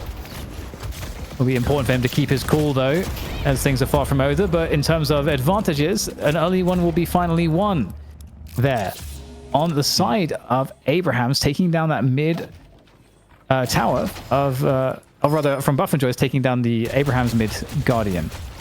Dan, I gotta say, that was one of the strangest swaps I've seen. That was more like the paradoxical hug from D-Mob on the Taz there. They just, yeah, embraced for a quick moment in the point blank swap. But mid Guardian goes the way of Buff and Joyce. And we'll see how Buff and Joyce starts rotating around the map to take advantage. And even in terms of rotations, even though they don't have mid Guardian, it's not gonna stop Taz from taking a bite on the right-hand side here. Spirit Lasso is up and ready to go. We'll see if Taz hits pay dirt here on the right. And we're really going to see, I think, a focus on Zergy, because Zergy's like in a position of advantage on the Mina where he's far enough ahead that if he keeps this pace with this Guardian going down, Zergy now can start to do what we were talking about, where, you know, just getting those aggressive roams, going into the opponent's jungle, trying to really leverage the advantage and find picks, be harassing, looking for just like confirming kills with Nos Nostra. That's what we want to see out of Zergy now in this current position. Also, the breakdown in the left lane has some other bad impacts for Abrahams. I mean, you talk about win conditions while you're running Gun Ivy. You want Ivy to be farmed into the late game, and Jamside got about as tough as a start as you can get from how poorly the left lane ended up swinging against Abrahams. So, you know, even though it's only a 6k difference, at 8 minutes, it's actually quite significant, especially with one of your poor lanes being your Ivy lane. Yeah, and you'd want to leave Ivy there alone whilst your pocket leaves to farm or like harass and get picks, but given the strength differential for ABL, he's got a lot of hard work to do here. He will find Hubert straight into the Baroness's hotel, so kind of a scary prospect. Is he going to get some teammates here to be able to help him out? He's going to get all of his cooldowns back here. Takes the damage, but he gets instantly locked down, and through the doorway, the mystical doorway, they will escape. Dan, he mistimed the briefcase getting out of the hotel, so took extra damage on top of it. Maybe would have died either way, but you just sense the frustration as ABL types right on after. And Sherrick, though, looking on the right-hand side, gonna get punished a little bit. Not enough to lose Guardian here just yet, but the one ray of hope perhaps for Abrahams may be the right-hand side lane. Yeah, they definitely need some amount of hope. If we look at this point in the previous match, we had Abrahams that had an advantage that was this significant, and Buff and Joyce were able to come back. But it actually feels like it feels a lot worse somehow, ZP, for Abrahams than it did for Buff and Joyce. Well, also, I mean, Abrahams, they are running a comp that needed to at least be even in the mid game. They don't, yes, you have the Gun Ivy that'll eventually come online, but this is, you invested in the Holiday, the Sinclair, the Viscous heroes that typically are going to give you an edge in this part of the game, and you're kind of getting slapped right now across multiple areas of the game. It's not over or anything per se, but it's a strong, or a taller mountain to climb than I think they would have liked here so far. Ooh, and that Affliction just barely missed catching Hoot. So it's just been such a difficult series of potential engagements for ABL. Because, of course, ABL's doing what he's supposed to do in the pocket, but, not being able to get some of the kills, being a bit behind on souls, it just makes everything so much harder. So you really can't afford to have any mis-executions. And we do have those bridge buffs getting split between the two teams. Big presence on the right side of the map from Abrahams. They're looking to bully down that right side Guardian, and it's a 3v3 or 4v3 in that position actually in their favor, so that's going to be given up by Buff and Joyce. That's something at least. And in the meantime, you've got ABL taking down the mid Guardian too, so 2 quick Guardians there for ZP for Abrahams. Yeah, not a bad macro take at all. What they give up for it is control of the urn. Now, you look at this urn fight here, especially with a 12k Mina, you don't full team fight this unless you get a pick at the start here, which may be the case as Obakim is in real danger, getting chased down. Saf able to finish off one final puddle punch, all that's required. So now up 1, you have a brief window, but even still it's a little bit dangerous. But okay, Nox Nostra getting forced out now. Nox Nostra clone being used to push. I like the concept, and this is gonna be another Guardian for Abrahams, who have been on a pretty good string here. Yeah, it's really smart stuff, because I think they realized that Buff and Joyce were looking to maybe think about challenging and getting this urn so they could pick up another Guardian. I really like it as well. And now we have this fight. As a result, it is Abrahams pushing into the right side there. Or I should say Buff and Joyce pushing into the right side Guardian of Abrahams. And it's going to force Abrahams to fall back a little bit. Or rather, sorry, I should say Buff and Joyce. Are there any kills to be had after this on the chase down as Abrahams look to close the distance? That goo ball was also just slightly off-timed. It almost interrupted the channel into the Baroness, which would have led to Hoot dying. It was just maybe a half-second difference. So that was very close to being even more decisive for Abrahams there. So overall, while still down 10k, the last few fights have not been awful for Abrahams at getting back into the swing of things. And part of that might actually be... Oh, Obakim there. Actually get the drop down off of the Majestic. Still, whilst asleep. Pretty cool. But that could partly also be ZP, because maybe we don't have some of the items get bought, so there's unrealized gains, those differences in souls. It's a fair point, especially if you're at the point in the game where you're waiting to pick up a 3 to 6k soul item. It's certainly something that comes into play. Buff Enjoyers going for the team teleport here, up over. Both teams split out a little bit as we see ABL just trying to catch up on farm. Going to be meeting Abrams off to the left as things get a little bit spicy here. Off on the right, paradoxical swap into the pressure here on the jam side. Gonna stone form up over the top, but this is way too much to escape from as Demoff finishes off. And there we go. There's that value of the lasso pulling the doorman away. Oh, he's trying to get through the door, but he's got a friend. Doorbell is sent forward, but his bell will be rung instead. And the fight continues on here. Abraham's looking to chase this one down. Okay, Saint's going to fall, but is there any other value to be had here? Looks like very difficult there to get out for Saf on the Viscous. And so the fight here not looking very good for Abraham's. It looked like it was a great idea, but Buff Enjoyers, better execution on that team fight. And that is a missed opportunity for Abrahams, and it's going to set them back. Also, the teleports keep coming on in, and a little bit of double vault invade, where you got the teleport in from Obakim, the back up Listic, in case this goes a little bit awry, and instead they're both going to go in and just absolutely clean out the Gamba of Abrahams. Yeah, it's the heist. Oh my goodness, getting 3 in a row back to back. That's rough. This is a big point, a big turning point. And I think we're going to see some of those realized gains that we were talking about, where these items are going to be picked up, purchased, and it's just going to feel a lot more difficult for Abrahams here as we move forwards. And the farm is in, you know, I mean, you mentioned this. You want to see Jamside in a really strong position farm-wise. He's got those Tesla bullets. He's got the Cultist Sacrifice and so on. But yeah, it's gonna be tough. It's gonna be tough to stay relevant. I do think though Buff Enjoyers needs to strike a fatal blow sooner rather than later, because I don't love putting all your soul allocation into Mina. Mina is not going to scale as well as some of your other options here. And yes, Zergy is horrifying to be up against here and of the moment, but if Abraham's able to get a decent fight, or at least just stall things out with even fights for a while, get players like Jamside farmed up, this choice of keeping Zergy farmed could come back to bite Buff Enjoyers if they're not able to utilize the power of this 18k Mina here and now. There's that Veil Walker value coming on through. The quick grab onto the Mirage before he can tornado away. And looking to finish it off. Half HP there for Sharik. Able to fall back into the Walker. Those extra defenses.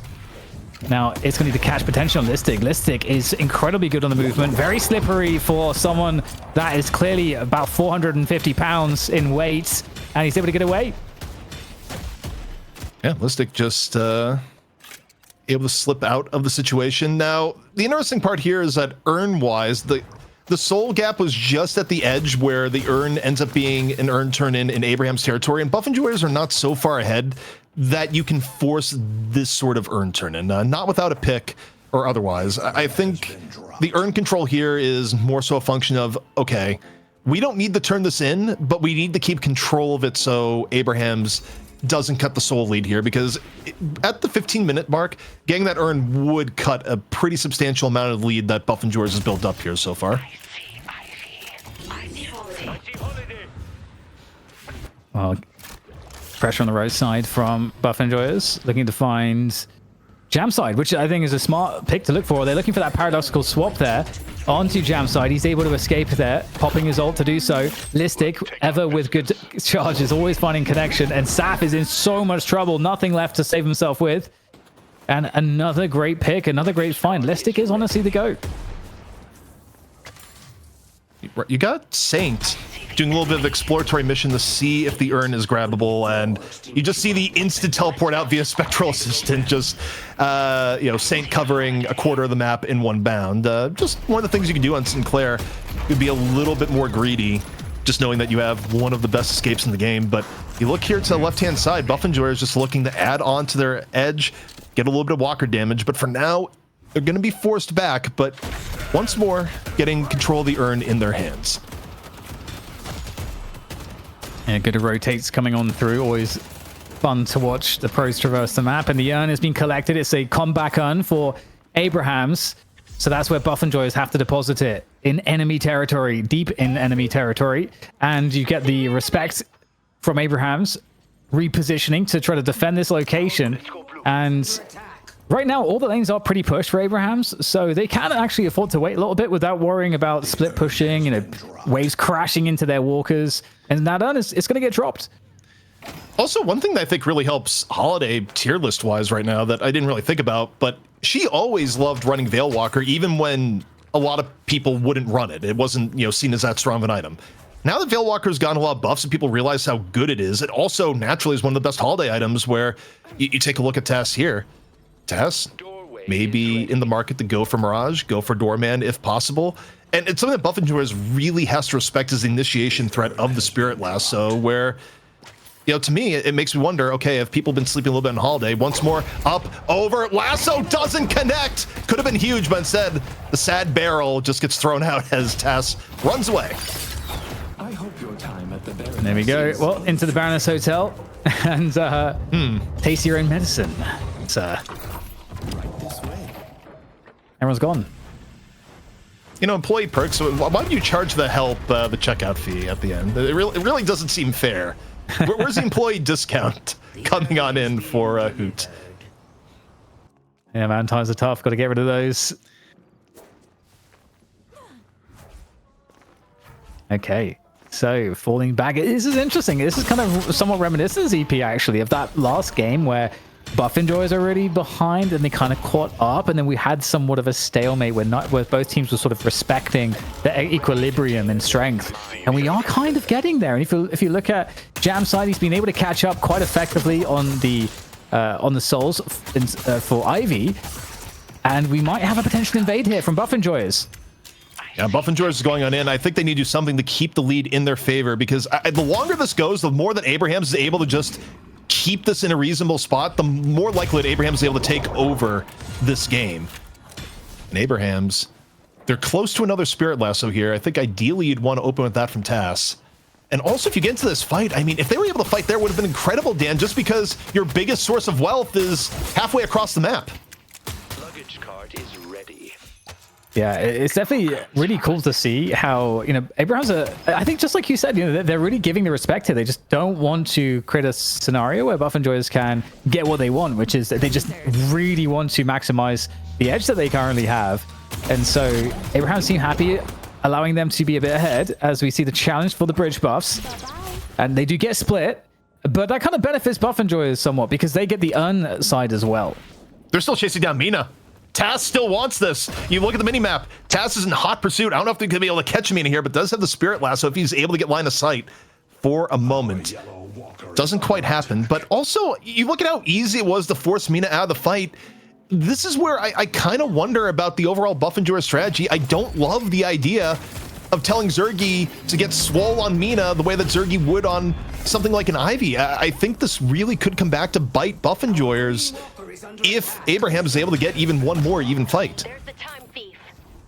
Yeah, I totally agree. Definitely, you know, for me, the case on Mina is still out for the reasons you're suggesting. And now both teams looking to try to find positioning for a potential Urn fight.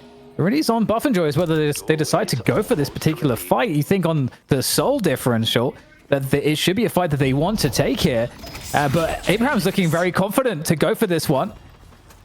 It's just... with the collector then once again, there's the deposit, and you know what? Abrahams, they've given it up. They have completely given this one up. Again, I don't hate it. I don't think Abrahams are the ones under pressure here as much as his Buff Enjoyers to make something happen. ABL dives over and in, drops the affliction, hits two. Zergy's just able to delete Saf though as this fight goes on. So Buff Enjoyers able to coordinate focus fire a little bit better, and ooh, the damage in on the Tass. Actually, kind of surprised Tass gets away here. And Tass chilling. He be chilling. Yeah, it's interesting too because from that perspective, you know, we have seen Taz looking for a lot, but also getting denied. So yeah, looks like Buff Enjoyers doing a great job being in control here, looking to convert with that mid boss. And is there anything to do about this one? You've got somewhat of a challenge here, but it might turn into more kills here. Stoneform to try to escape from this one. There comes the barrage, but the Nos Nostra in response is a great way to try to scare away the pocket, but a very, very squishy Mina is in trouble there. The E-shift comes on through to keep her up for the time being. It doesn't seem like there's the follow-up here. The mid-boss is going to get taken out. The rejuice will fall from the sky. And is there a one last-ditch attempt here? Barrage is being sent on through. The big challenge coming on here from the Abraham side. But Buff Enjoyer securing 3 of the rejuve buffs there. And it is a huge fight. Are any rejuves going to be eliminated here? A few players are low for Buff Enjoyers as Abrahams try to get rid of this rejuve advantage. But it doesn't look like they've been successful. They've been routed here, ZP. Something or someone interrupted together there because you heard the chain gang go off. And I was expecting to see together just burst out of the ceiling or out on one of the ramps, pull stuff in and make that more contestable there for Abrahams, but it just does not happen. Buff Enjoyers are able to get up to a 30k lead, and for their team comp, this is exactly where they need to be. Abrahams now trying to get pickoffs is going to be far, far more difficult. Especially, you take a look at some of the people are going to have to do it. You know, an 18k holiday being exposed oftentimes could just get bursted down, lasso or no. So that mid-fight contest not going super well for Buff Enjoyers, or rather for Abrahams. And, you know, I think part of it too is that Buff Enjoyers just knew they didn't have to eat the apple in one go. You get the mid boss to scream, and then you go back out, and Jamside ends up being the unfortunate recipient of effectively the bait. And it's another challenge that's going to come on through here. Likely from Buff and Joyce, they want to make use of these rejuves, looking to pressure into mid, trying to find any jungle fights that they can on the way as well. No players are isolated though, so they're going to fan back out Buff and Joyce. And we saw this happen, that they actually allowed the rejuves to time out in the previous match, but they've got a much bigger advantage here, ZP. 30k plus souls in the difference. It should, I feel like, give them a lot of confidence, but they'll fall back onto some of the farm, push some of the lanes, just extract more advantage before going in for that mid walker. Well, also every vault that you get does really stack up. I mean, it's the one thing that is immune to comeback mechanics in the game is invading your opponent's territory and stacking up the golden statue buffs, because even when they get back into the game, you still maintain that. Doorman ult here, Saf getting a gooey visit off into the Baroness. Still able to roll on out, meet the checkout time without a problem, but gets the luggage cart on top of it and the swap. Viscous getting the business from all ends here. And yet, with Viscous mobility, is there going to be a way out right now? Another puddle punch, another way. Task gets caught trying to be interference, and Saf still doesn't get away. 3 down for Abrahams as Buff Enjoyers look to put this one in endgame. Yeah, and it's a desperate attempt to get out of there, and it's not going to work out. Listic on the case, and that is kind of feeling like that might be a wrap here. This base is looking very much at risk at this point. I mean, the damage output though, Ivy can hold it down. Ivy can hold it down. Jamside's going to delay things slightly, but there is an overwhelming amount of power coming his way, and I don't think there's anything that they can do here. These shrines are going away. The patron is likely also going to go down, but I don't know that there's time here to make a push for that final stage patron. Abraham's just running out of any viable options to rotate this one back into their favor. The soul lead has just become way too much, and even scaling options that'd be nice for them. It's kind of hard to take it as a real threat here when the overall stat difference between the two teams is just far too severe. Nice parry there, by the way, on the afflicted Demov as he's already like trying to escape the base. That was pretty sick. Oh man, they're just they're in the shot, man. Oh. Again, you go to win conditions here and wonder, okay, what does Abrahams do to get back into this game? You can't really go for any jungle freely here, because any open skirmish, you're effectively guaranteed to lose, even if there wasn't one rejuve charge still left. Right now, you just overload and hope for a pickoff. Let's see if that's going to be the case. Instead, you just lose together as, guess what? Listic, not super easy to fight in this situation. Far ahead of things. Another 2 go down for Abrahams. And Dan, this is the end coming on up. This is the end. Certainly, I don't know that there's really much that can happen at this point. Saf trying to escape. It's a noble attempt, but the damage output is too ridiculous. And we're actually going to finally see Amina win a game, it seems like. Zergy looking pretty devious at this point. And that was actually something that we talked about, just being unsure of the change in play style for Zergy on a hero like this. So fun to see that it's gone well for him, as the base is going to be under assault. Okay, everyone's disconnected already, ZP. Everyone's The GG's disconnected. Abrahams decided, nah, this is not going to be the case. So Buff Enjoyers, they've reclaimed the throne. The slugfest in EU, where one team beats the other. We've changed places once again. Buff Enjoyers, they'll be taking the $1,000, the winner of the money match, and going up 4-3 overall in the lifetime here on Night Shift over Abrahams. Another chapter in the saga coming to an end. And yeah, I mean, what more can you say? Buff Enjoyers, they got hit hard last week. They make adjustments to their play, come in with a new game plan, and catch Abrahams off guard. But this time around, Dan, it's a clean 2-0. No 3-map series here.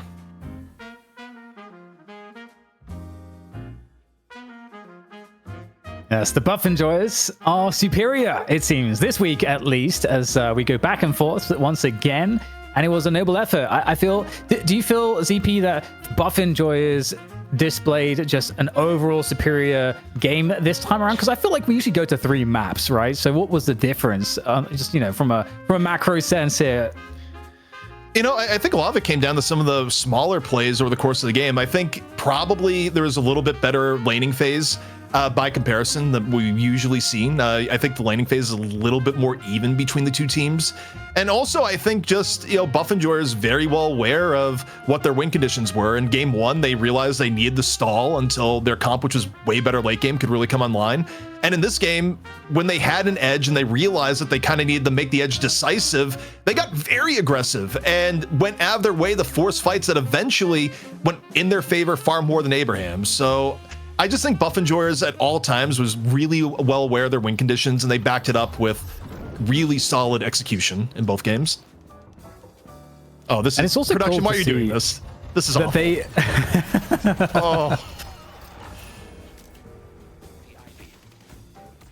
Oh, they had to leave with that. That is just put it out there. That's gonna be done. To be honest, ABL had a horrible game here. A horrible game. And the start was... I think that's kind of the problem too with Pocket. Pocket has the capacity to not necessarily have to get behind too much, because you can be very slippery right from the beginning of the game. You've got the cloak and the satchel. So you can usually, in a losing lane even, be kind of cool, be in a good spot. But ABL got pretty far behind, and so then when you do the job of the Pocket to actually have to come out into the map in the early to mid game, like when the Guardians start going down, you want to be out there with your Majestic Leap, taking fights and creating problems, setting up your teammates to get kills and to take over lanes. And ABL wasn't really able to do that as effectively because it's kind of just this snowbally effect in that respect, where you just got a little bit too far behind. So yeah, very, very unfortunate there for ABL. I feel kind of bad for Abraham's not having a better showing, getting to that 3-map slog that we typically see. But, I think if anything, if you're going to derive anything from this CP, it's just that it doesn't matter, what's going on. Buffenjoy, this team has been the most resilient team in Deadlock just since the very beginning. You can't argue with their stats over the course of Deadlock history. And realistically, I mean, when other teams have been taken off the throne, you get roster changes, you get big shifts. And I think the number one thing you gotta say for Buffenjoyers is that they are just the most stable team in Deadlock, where they can lose a final, they'll come back, they're not going to do a roster swap normally, and they'll just come at it with a different approach and make it work. A part of which is that they have a really versatile hero pool, even though it's also punctuated with really good comfort picks like Listic on the Abrams. And man, oh man, Zergy got ahead on the Mina, and then honestly, again, just stayed ahead. Oh yeah, never looked back. It was a great performance. Anything standing out just overall on this look of the stats here for you? I mean, it feels like what we saw in the game. Nothing I think jumps out at me, except maybe Together having a really hard time getting into the game on Billy. I think would be one of the biggest standouts for me. Interesting enough too, I think another reason why this probably went a little bit more poor for Abraham's is you think about what Abraham's used to take down Buffenjoyers last week, and where they've had a lot of their success. It's been being able to play heroes like Grey Talon. They have ABL on the Grey Talon. Well, that was banned out. Also, things like Kelvin Shiv as a combo, they weren't allowed at all. So Buffenjoyers definitely came into today saying, we know what you like playing, Abraham's, and we're going to take away some of your favorite toys before we get into the match here today. And now for Abraham's, it's going to be their prep for next week to go, what else can we make our own?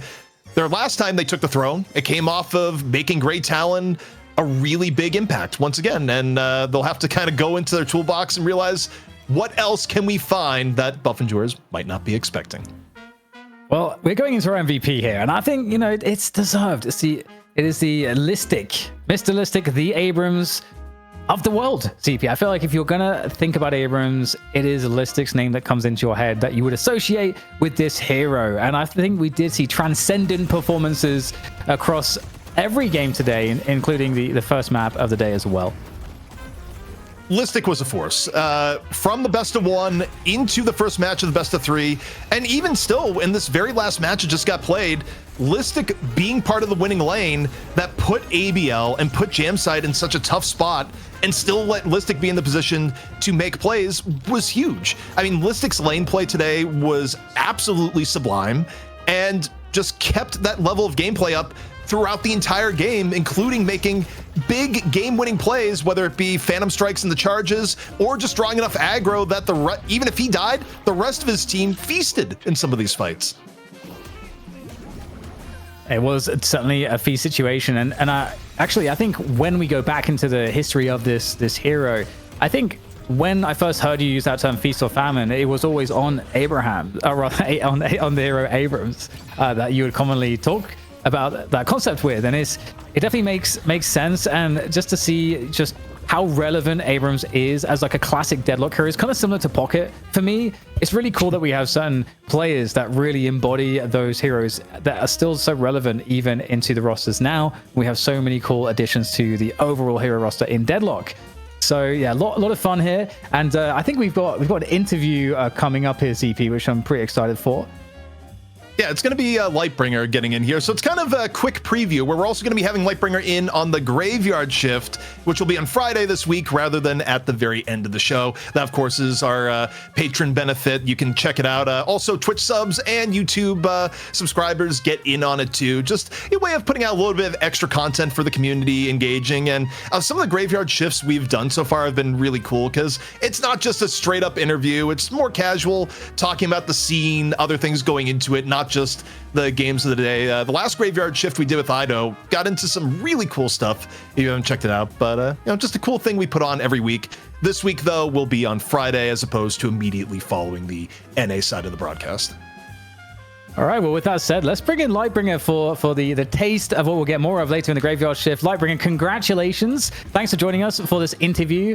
ZP tells me that you are you're the main educational source for him of understanding what's going on at the pro level at Deadlock. So thank you for that, first of all. But after this win, how's that? Because that seemed like it went pretty smoothly for you guys. Well, first of all, thank you. Yeah, ZP does hit me up, for some behind the scenes information, but yeah, I mean, this game, this set of games in particular was a little bit different from this week's scrimbuck, so to speak. We were getting kind of rolled, so we tried some different stuff this time around. Yeah, I mean, I guess the first thing I would ask, as we saw here, is that really in terms of overall trends, neither team wanted to first pick Grey Talon, and also neither team wanted the other team to have Grey Talon. How did GT get into the spot here where he's not good enough to first pick, but also you never want the other team to actually have him? Well, there's a duality here. It's not just Grey Talon. I mean, Kelvin is right up there too. He's first ban on both sides. If a team were to, in first position, leave Grey Talon open, then in theory, you could assure mutual destruction by also not banning Kelvin, and then the second pick suddenly becomes infinitely stronger. So, also, the whole Grey Talon thing, it's just genuinely no one wants to play against this character. It is not fun to lose 2,000 health in 0.1 seconds and just die. I mean, it just doesn't feel like there's any counterplay. Yeah, that's very fair. Okay, so what's your read then on the overall meta of the game right now? Because obviously we're seeing lots of changes, let's say itemization changes like Veilwalker coming into play. It seems like that really assists having a way heavier pressure game, and which is really fun to watch. But in terms of your assessment of professional Deadlock right now, are you kind of happy with where it's at? Do you think it has any particular problems? I mean, I do think Veilwalker is a bit problematic. It should feel more like an opportunity cost item, and right now it's just doing too much, right? It's like, okay, it's your pick potential, it's your sustain, it's giving you a bunch of spirit power, which is giving you more damage. It's doing everything. It's kind of like Fortitude was for gun characters previously. So, in terms of it entering the meta, it's really, really hard to play against this particular item because I don't know if the stealth is bugged or something, but I swear people can walk in a Veil and you actually can't see them when they're right up in your face. So, I mean, it's overpowered. I hope it gets nerfed, I guess is what it comes down to. Yeah, look at the item builds. Listic, of course, was building Veilwalker super early in these games. How much has Veilwalker kind of helped in terms of shaping the top tier picks right now, where Abrams has gone way up the charts? He was getting up there even before Veilwalker became sort of flavor of the month, but it feels like it adds on top of it, where you already have Abrams, who, if he's even or ahead, is already a big pick threat on setting up charges, is also getting the run around in Viz for half the map on key engages. I mean, Abrams is always going to be a meta pick just because he's a character that has 2 stuns, and one of them can put everyone in one area and guarantees just a crap load of damage, right? So I don't think there will ever be a period in the game unless they nerf this ability where Abrams isn't first 3, or unless they introduce another character that does the same job. In terms of Veilwalker and Abrams, it obviously lets him keep his tempo up a lot more in the early game. There is some opportunity cost lost there because he's not getting a snatch early. But if he can get that item and Spirit Snatch, he's actually just running the lobby at that point. Interesting. I mean, so I'd love to ask this question about your team, but that might not be appropriate. But I would love to know what your assessment is also of your opposition here. You know, this is a team that you play all the time, Abrahams. What do you think? Like, where do you think they're getting behind? What is it that Abrahams needs to do to become a better team? Maybe that's something that you don't want to answer either, because then effectively you're coaching your opponent. But I'm curious if you feel that that's an appropriate question. I mean, I guess I can leave it kind of vague, is to start stepping away from what you're doing in pubs, and think more critically about scrim setting or a competitive setting. That's probably as specific as I'm going to get, because I do have strong opinions about things that they're doing. Let me ask you this. Based on the draft where you guys were able to take away some of the things that they really liked running before, like the GT or, Kelvin Shiv as a combo, how much of this is, Abrahams looks really good when they get the things that, their full historical comfort hero or comfort picks on. And then once you take those away, it seems like the adaptation seems to be a little bit tougher than maybe some of the other teams in the scene. I think that just a few of their members have pretty limited hero pools.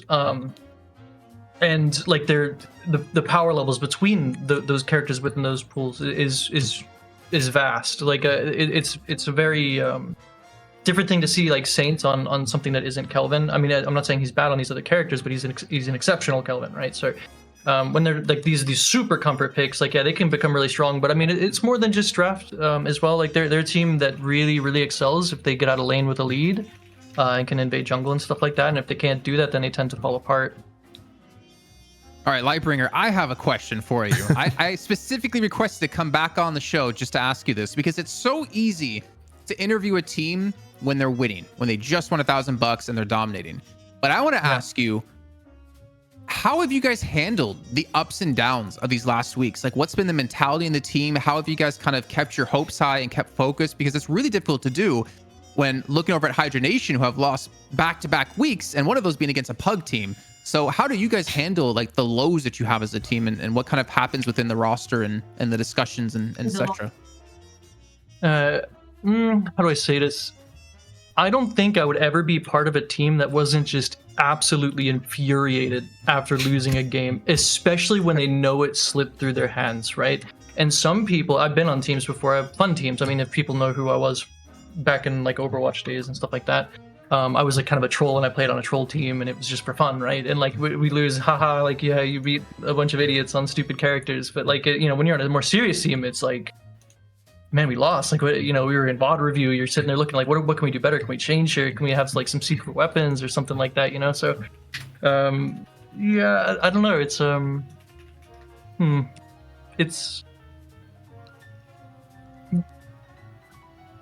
I like that they're competitive. Like they always want to win. At the end of the day, they just want to win. When they're losing, they're refocusing. They're not like, I want to quit the game and just leave or anything like that. They refocus. They try better. They play more pubs, and we're open to experimenting in scrims much more when we're losing. Okay, thank you. All right. Well, thank you so much, Lightbringer, for coming on. And look, congratulations once more taking the EU throne. Buff Enjoyer is now officially up 4-3. And we'll see what the next week brings. But that does bring us to the end of our EU portion of the show. Dan, any thoughts here before we send things off to NA? That was a hell of a series, and things are going to get really spicy in NA. I'm super stoked for it. If you feel like the Deadlock's come to a close, or the best of the show has come to an end, you're wrong, because we've got the NA region coming up, so don't go anywhere. We've got some sick matchups. Look at that, the Baroness Hotel. Who the hell are they? If you missed last week, you probably missed one of the best weeks, if not the best week of NA in the Night Shift Deadlock universe. Hydra Nation will be up against Chain Gang, but that rematch against the Baroness Hotel with Ido is going to be a lot of fun. Well, you heard it here first. NA is coming up next. Will Hydra Nation, with a slightly adjusted roster, be able to reclaim the throne, or is the Baroness Hotel here to stay? This is Deadlock Night Shift. It's number 7. Stay tuned. NA is coming at you right after this.